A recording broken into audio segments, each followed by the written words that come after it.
according to my computer. Oh, hello, that's not right. Hang on, this camera's not right. What's going on? Oh, oh, that's not right. Camera's not working. Do excuse me, everybody. I'm just messing around with my computer at your expense. So I hope no one's joined the broadcast yet. There we are.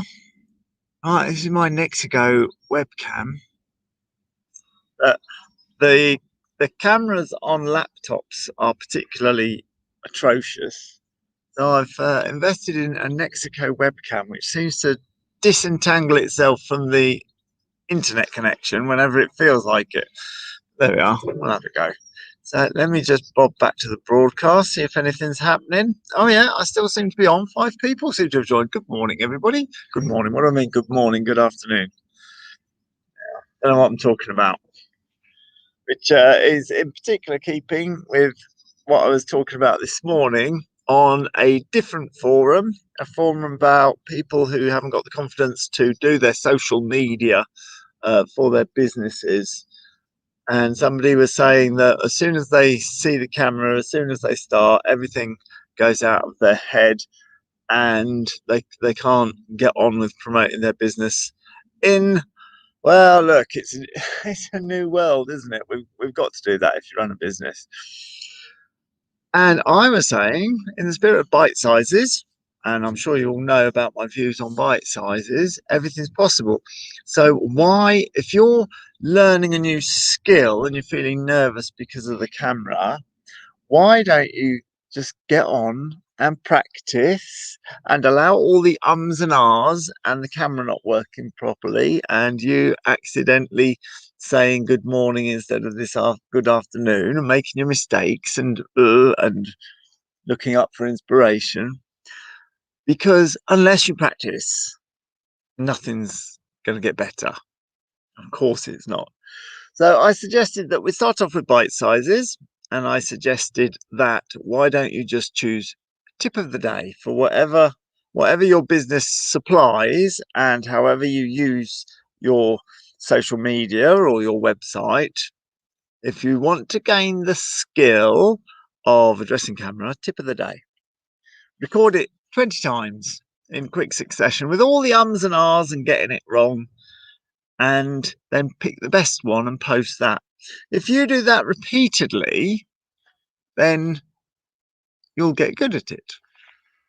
So if I was giving that advice to myself 4 years ago, so it's just been over 4 or 5 years. My first broadcast was St. George's Day 2017 to 18 to 19 to 20 to 21. 4 years ago. I'm in my 5th year.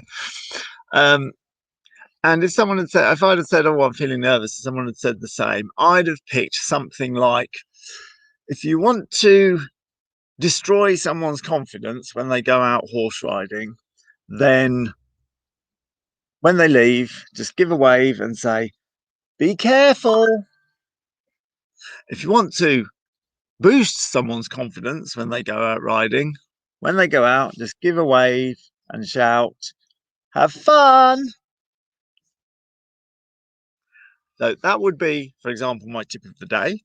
I'd record that 10 times because as you just saw, that delivery wasn't particularly good. And then I'd pick the best one and bob it on. And there we are. That's how you start your journey. Why am I talking to you about this? Well, you might have businesses. You might actually be chickening out of doing your social media and the advertising that you must get to go. It's the modern world. There's no avoiding it. But more importantly, the reason why I wanted to talk to you about it on this page is it shows how transferable these basic skills are. There's me taking something about horse riding, your bite sizes, and if you've only just joined the page, there's loads about bite sizes and just breaking things down and applying it to somebody who has absolutely nothing to do with horses and is nervous about making the videos that she needs to make in order to do and promote and scale her business. It's infinitely transferable. Obviously, I'm always caught in the mindset of going from horses to other things.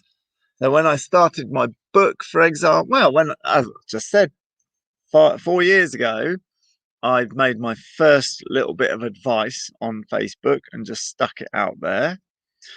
I remember I took loads of takes. The idea of just sitting here and waffling to the camera, mistakes and all, just wouldn't have entered. But I made loads of mistakes. I must have re-edited it, retook it, I don't know, probably 6 times, wanting it to be absolutely perfect. And I was nervous then. I've not got nervous about it now. When I launched my book, I was nervous about launching the book. And now I'm not nervous, because you've just got to get in and do it.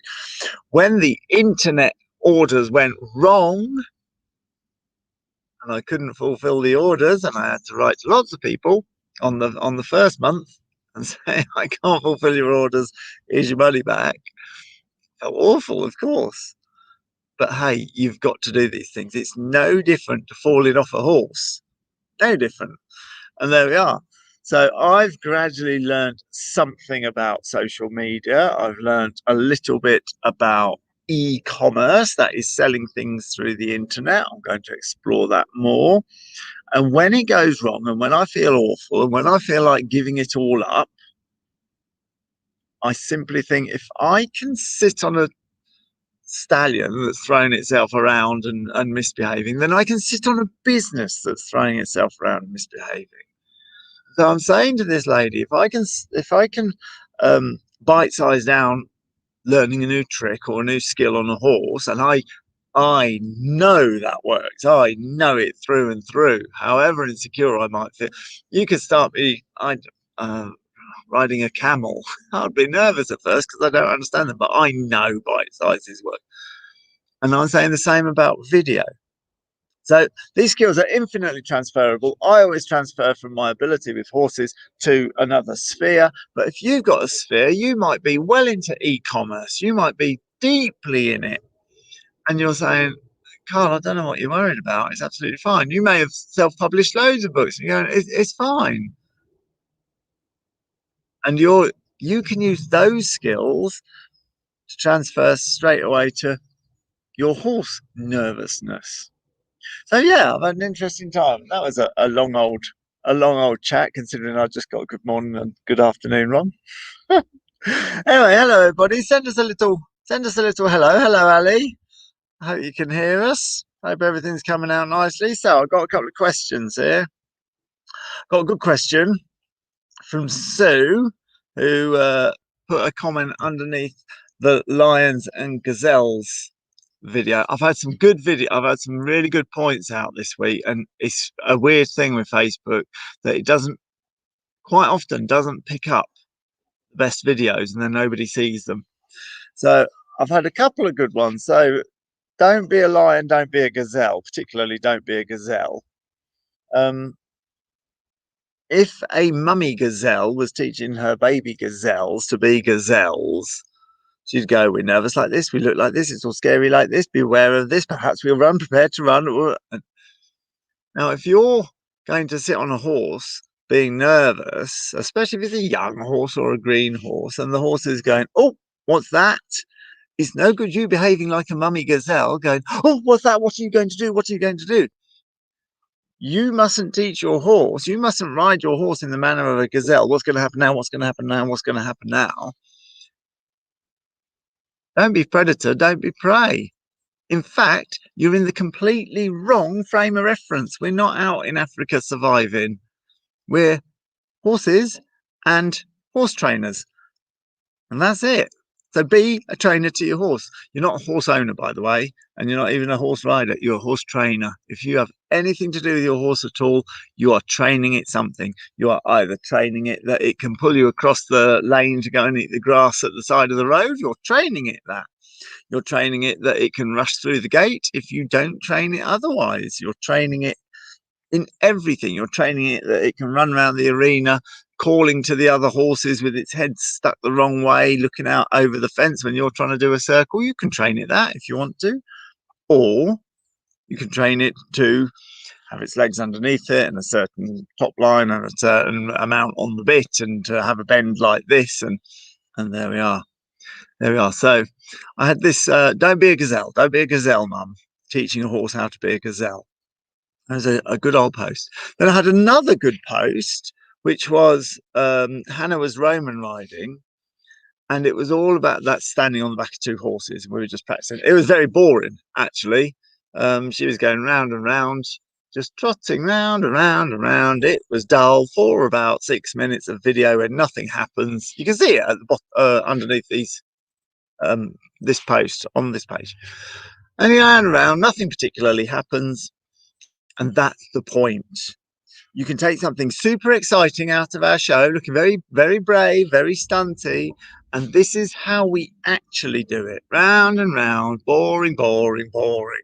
Fear doesn't live with boredom. And round we go. So it was a splendid example of bite sizes, and it was also a splendid example of how everybody in that arena expected it to happen, because we've done it for years. We know it's an everyday activity. Whereas I could imagine that if you don't know it's an everyday activity and you're at a yard where people are constantly harping on about the negatives and what can't be done on horses, you probably won't get that act together. So it's a great example of how frame of reference, how everybody around you expecting something to be able to happen will probably make it happen. If you read my book, you'll know that I'm talking about the filming scene, the battle scenes, where the whole of the film crew, from the people who transported the horses, put up the temporary stables, the people who built the film sets, the people who made the props, the people who did the makeup, the people who do the costume, the people who do the catering, the toilets, put in the roadways, drive the tractors, everybody on a film set is having the frame of reference. It's possible, and we're going to do it, and we're going to make some money, and we're going to go home. That's it. That's the frame of reference, not the frame of reference that we're all being highly dangerous, or horses can. I saw something on Facebook where this horse hurt somebody and all that. None of that.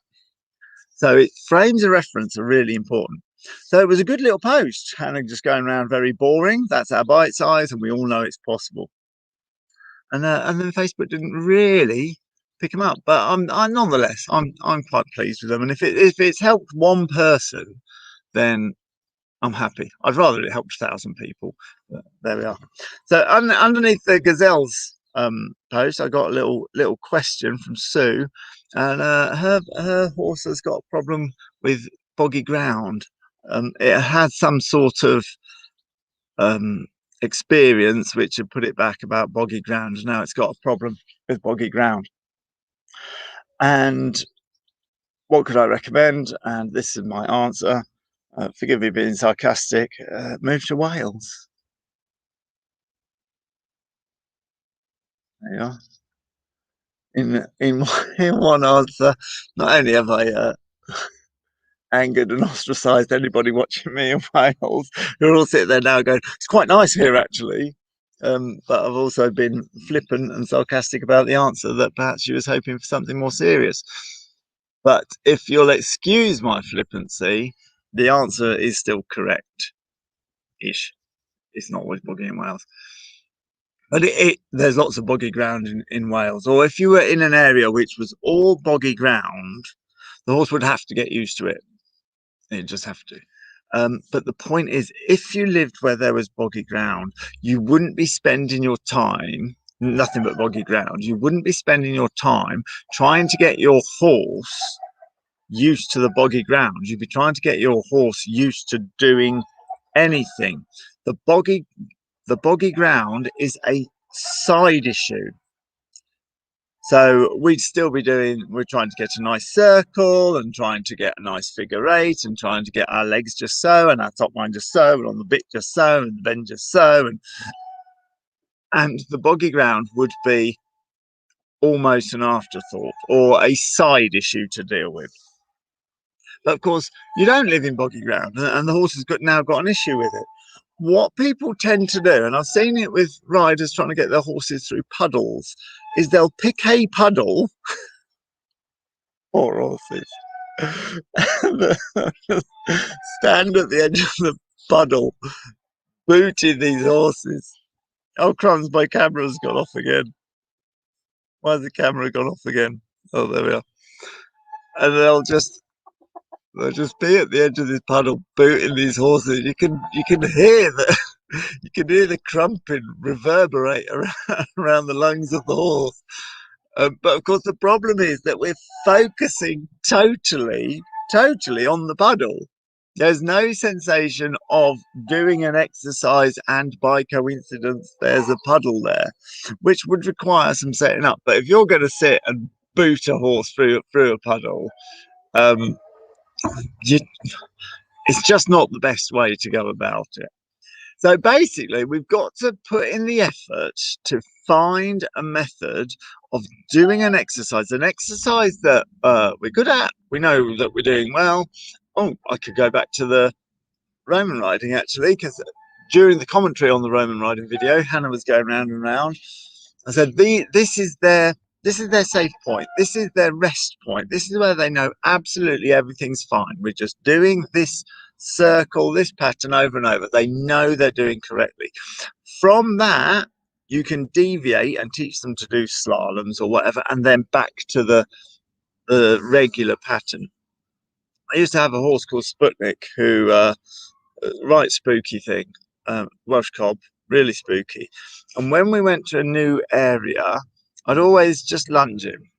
Yeah, nothing crazy, just lunge, super simple. But the point is that was his safe zone. That was where he knew what was going on. And if we went out and there's tractors and showgrounds and roller coasters and ghost trains and bouncy castles and we're in the middle of it, just lunging, is the lunging was always the pattern. The lunging was the thing we were doing, and the spooks were where we were doing it in.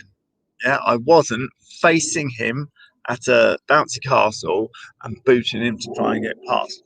So, in terms of the boggy ground, we'll have to use our intellect, use our abilities to find an appropriate piece of ground, to set up some puzzles, to go and do the routine, which coincidentally happens to take place on or encompass in the boggy ground in bite sizes.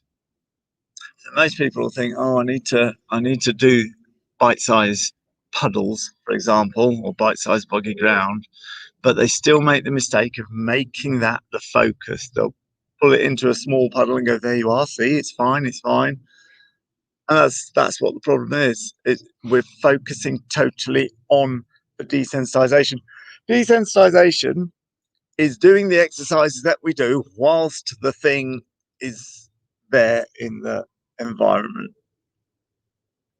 So it's still in the little sizes. It'll still be little puddle, big puddle, or maybe get a garden. If you had a garden sprinkler and you've got a little bit of field that you don't mind making boggy, and you've got some garden sprinklers going, and doing your exercises, and gradually the ground gets wetter and wetter. I don't know. You know what you've got, but for example, if we were doing that, then we could have this whole routine, which gradually it just gets boggier and boggier.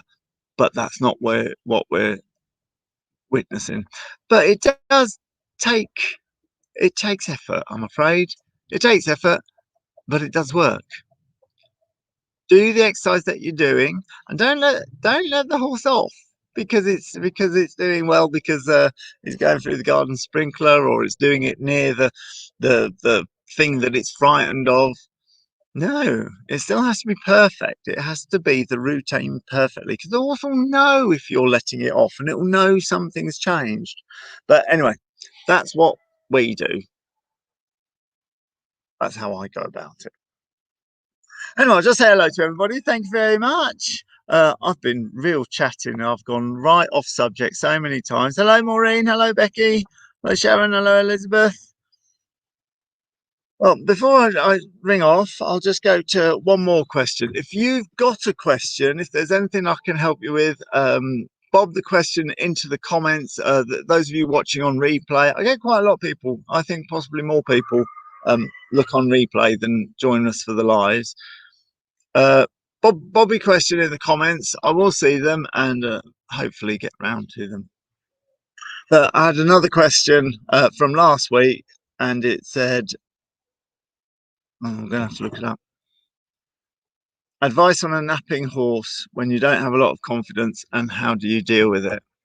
Now, I don't know, because I can't see the context. I don't know if she's saying, how do you deal with it? Or whether she's asking, how do you deal with it? I have just one deal with it. But how I deal with it is the principle of, if your horse doesn't want to go away from the yard, doesn't want to go out the gate, for example, and you're having a hard time, then I'd take it either in a trailer or in a box, or walk it out to the other end of the village and ride back. And that way it's going back. It's not going to nap when we're heading home, but it's still going to be obeying me. That'll start getting the relationship where I'm in charge. I've got the best thing. From that direct line home, you could then deviate around the cul-de-sac and deviate, and then before you know it, you're deviating all over the place, and then it's only actually getting out the little bit. You could come out of the cul-de-sac and head back up to the village. Well, now we're going away from the yard, but we're not sufficiently close that the horse is feeling it's leaving it. Just little ways of cheating it.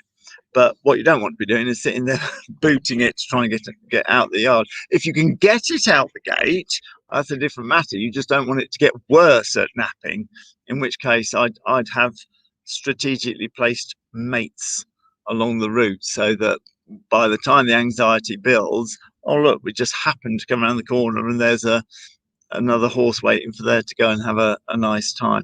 That's how I deal with it in a very quick nutshell. But the problem is, when you don't have a lot of confidence, is that my advice is one of 100 or more. One of the things to keep people in conflict and to keep people not progressing with their horse is for all the advice to come in. And the advice is quite often opposite. So whatever I've just said, someone was saying, you don't want to listen to that. I knew this one author that did this, and blah, blah, blah, blah, blah, and you're off.